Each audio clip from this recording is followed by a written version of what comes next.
बहू का लौटा बचपन। रश्मि की सास उससे बहुत काम कराती थी और वो इस बात से बहुत परेशान हो गई थी। एक दिन सास कहती है, बहू, रसोई का काम खत्म हो जाए तो मेरे कमरे में आ जाना। कमरे कार्टून की धमाका सफाई चैनल करनी को है। सब्सक्राइब ये कहकर करें। सास वहां से चली जाती है। ये सासू माँ भी ना एक के बाद एक काम देती ही जाती है, जैसे कि मैं कोई बोतल से निकली हुई जिन हूँ।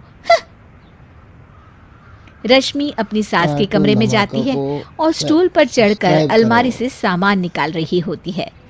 अरे बहू, संभाल कर, मेरा सामान तोड़ मत दियो। वाह, इन्हें अपनी बहू की कोई चिंता नहीं है, सामान की पड़ी है कि वो ना टूट जाए। अब तो इनका सामान तोड़ना ही पड़ेगा। रश्मि सामान हाथ में पकड़ लेती है और नाटक करने लगती है। सास ये देखकर घबरा जाती है। अरे बहू, मेरा सामान बचाकर कहीं गिर ना जाए। हाँ हाँ मम्मी जी, नहीं गिराऊंगी आपका सामान। रश्मि का सच में बैलेंस बिगड़ जाता है।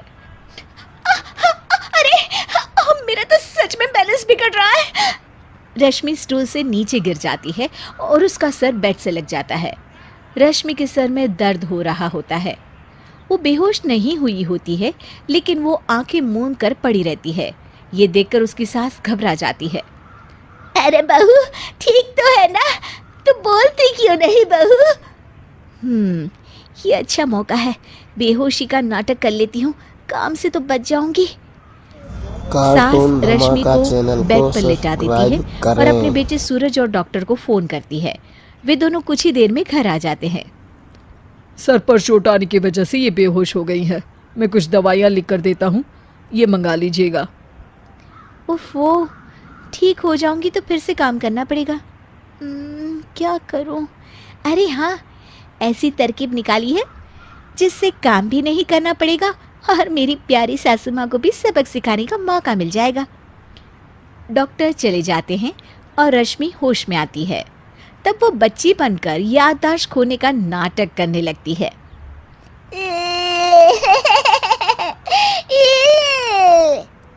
अरे बेटा, ये बच्चे के रोने की आवाज कहाँ से आ रही है? हाँ माँ, मैंने भी आवाज़ सुनी। फिर से रोने की आवाज़ आती है। अरे, ये तो मेरे कमरे से आ रही है। वो दोनों कमरे में आते हैं तो रश्मि रो रही होती है और बच्चों की तरह हरकतें कर रही होती है। दोनों उसे देखकर हैरान रह जाते हैं। मेरे मम्मी जी पापा कहाँ है? मुझे आइसक्रीम खानी है। अरे सूरज, कार्टून धमाका ये तो चैनल को बच्चों की तरह सब्सक्राइब बर्ताव कर रही है। हाँ माँ, लगता है चोट लगने से इसके दिमाग पर असर हुआ है। आप लोग कौन है? मुझे मम्मी के पास जाना है। अंकल अंकल, मुझे मम्मी के पास जाना है। अंकल, अरे रश्मि, मैं तुम्हारा पति हूँ, क्या तुम्हें याद नहीं है? पति क्या होता है अंकल? और ये बूढ़ी आंटी कौन है? बूढ़ी आंटी? ए, बूढ़ी किसको बोला? बूढ़ी को बूढ़ी नहीं बोलूंगी तो क्या बोलूंगी? तुझे तो अभी बताती हूँ मैं। बूढ़ी आंटी, गंदी बूढ़ी आंटी, गंदी बूढ़ी आंटी। मैं कल ही डॉक्टर के पास लेकर जाता हूँ रश्मि को। अगले दिन सुबह रश्मि की सास सारा काम खुद करती है और ये देखकर रश्मि को बड़ा मज़ा आ रहा होता है। अरे वाह, इस नाटक में तो बड़ा ही मज़ा आ रहा है। चलो थोड़ी और सेवा करवाते हैं सासू माँ से। आंटी, मुझे ना भूख लगी है। अरे इतनी देर से मेरा सर खा रही है, तेरी भूख नहीं मिटी। अब क्या खाना है तुझे? मुझे चॉकलेट शेक पीना है। अरे मुझे नहीं आता चॉकलेट वाकलेट शेक बनाना। मुझे चॉकलेट शेक चाहिए, मुझे चॉकलेट शेक चाहिए। उफ, अच्छा अच्छा, मेरी माँ चुप हो जा, लाती हूँ बनाकर चॉकलेट शेक।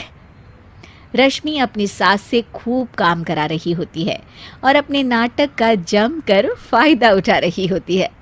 रश्मि पूरे घर को बार बार गंदा कर देती है और उसकी सास बार बार सफाई कर रही होती है। ए बहू, तुझे समझ में नहीं आ रहा?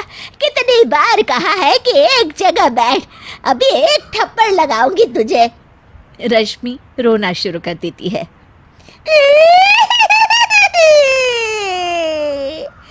अरे अच्छा बाबा, माफ कर दे, मत रो।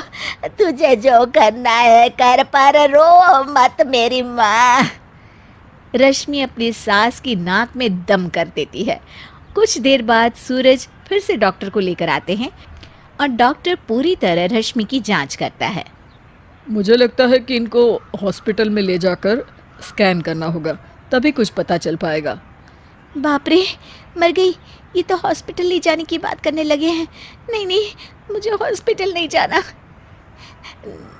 नहीं नहीं, मुझे हॉस्पिटल नहीं जाना डॉक्टर अंकल, गंदे अंकल, मुझे नहीं जाना। डॉक्टर तभी एक इंजेक्शन निकालते हैं और रश्मि को लगाने जा रहे होते हैं। नहीं नहीं, मुझे इंजेक्शन मत लगाइए डॉक्टर, मुझे इंजेक्शन से बहुत डर लगता है। मैं तो नाटक कर रही थी, मैं बिल्कुल ठीक हूँ। डॉक्टर और रश्मि की सास और पति एकदम दंग रह जाते हैं और रश्मि के इस नाटक का हो जाता है दी एंड।